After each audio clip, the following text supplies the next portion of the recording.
Stories are the things we realize after the fact. My name is Osadumebi, and every week I will tell you a short story written by a Nigerian writer or author. That's the long and short of it.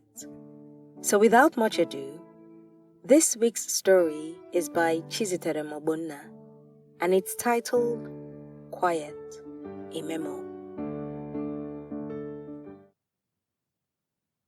Obilo, can you shut up?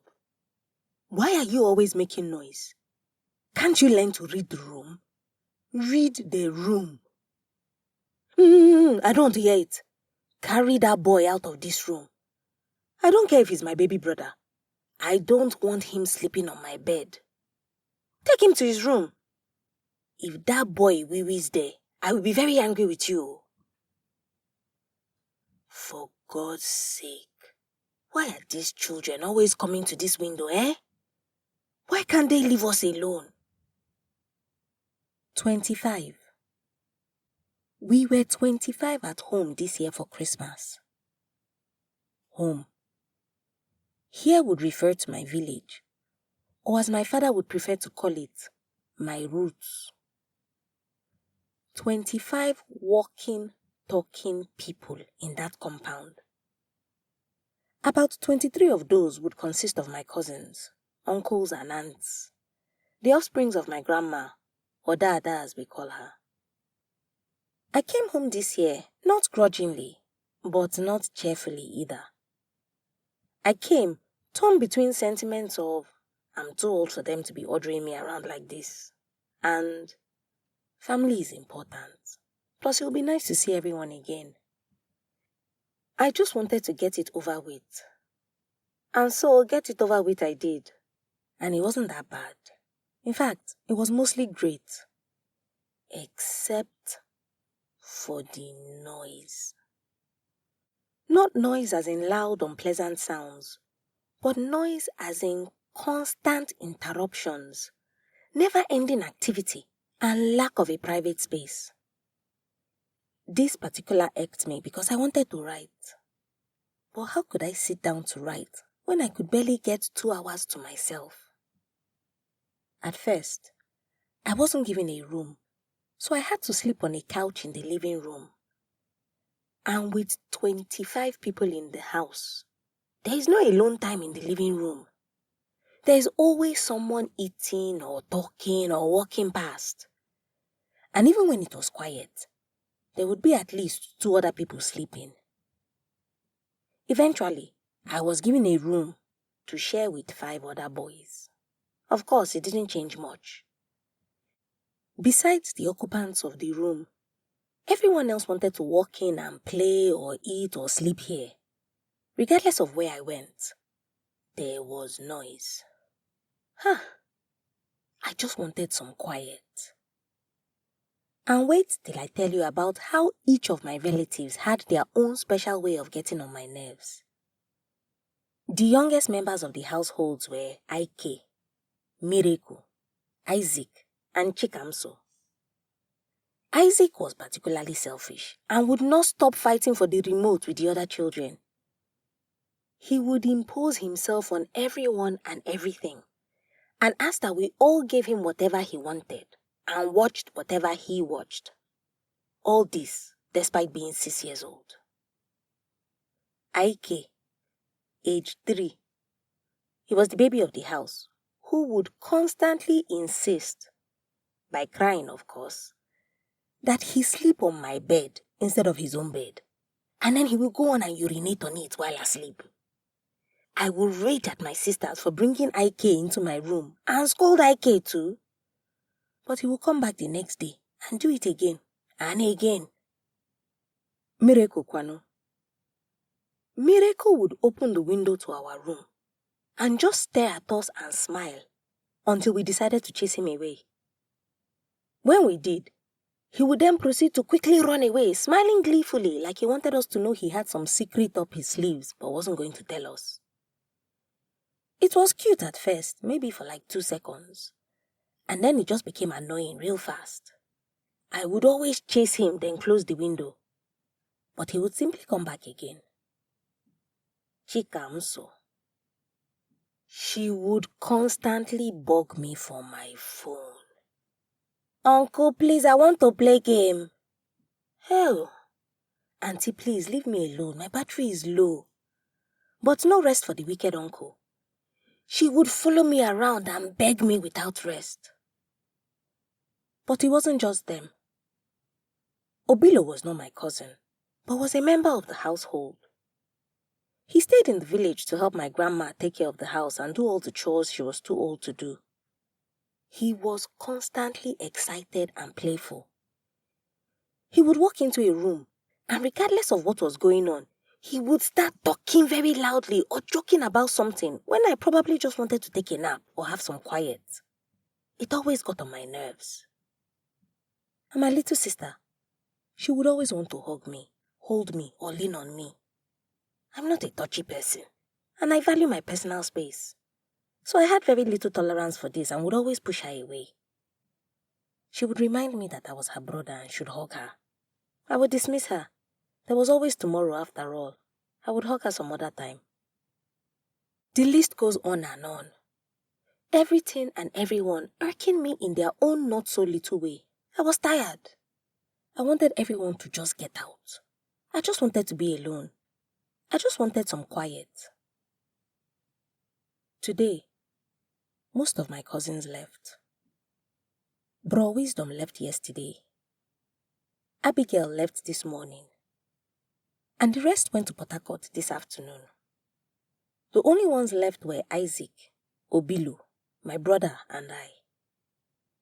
My sister left with them. I sat down and watched her as she walked to the car. Some kind feeling welled up inside me. I realized that it was sadness. I didn't know why. I wanted to run and snatch her into my arms and hug her, but I restrained myself. I didn't know why. Instead, I walked away and went to have my bath. Didn't even bother to tell them goodbye or watch them leave. As I walked away, I walked past Isaac in the living room. He finally had the TV to himself. The remote was in his hands, all the channels at his mercy. Yet he seemed uninterested, uneasy. He simply dawdled on the couch, looking bored and uninterested in whatever was on TV.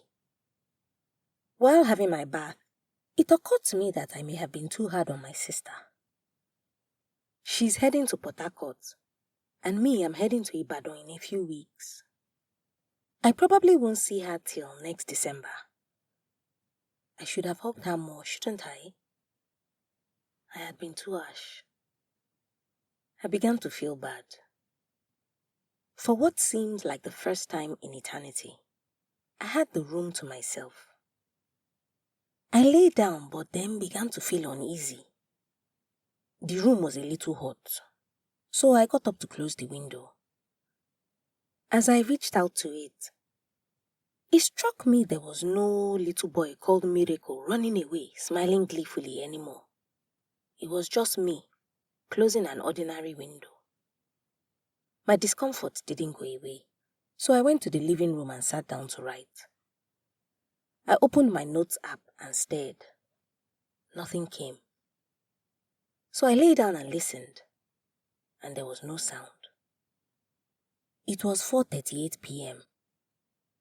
And it dawned on me that the courtyard and the corridors where the children used to roam were empty.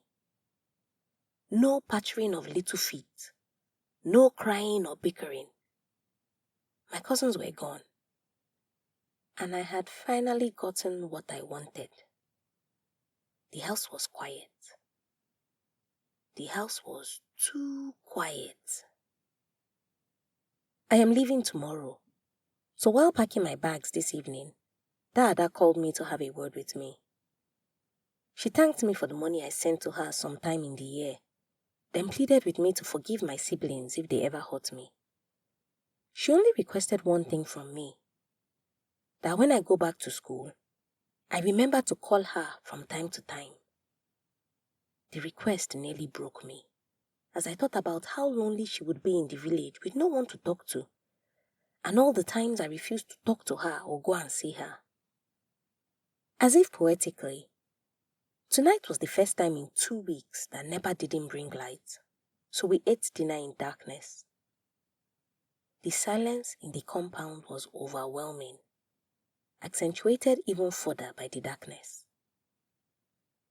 Unlike the ever-bustling city of Lagos, at night in my village, if there was no light, no one switched on their generators. Why would they? There was nothing to do, so it was silent throughout the village. With our phones dead and bored out of our minds, Obilo, my brother, and I sat outside. I turned to Obilo and asked what for me was the most ironic question. Obilo, is it always this quiet? Obilo looked at me, smiled painfully, and just shook his head. In retrospect, it made sense why Obilo was always so excited. He wasn't used to having this many people around. He was always by himself, no one of his age to play with throughout the year. Tomorrow morning, my uncle Isaac and I will speed off to Lagos. My father and brother will leave a few days later. And then that will leave just Dada, Daanwego, Auntie Oluchi, and Obilo. 4 people in this large compound. I think about the fact that the next time any of us will most likely step back into this compound will be next December. 11 whole months away. Dada will be awfully lonely till then. This house will be quiet. This house will be quiet for a long time.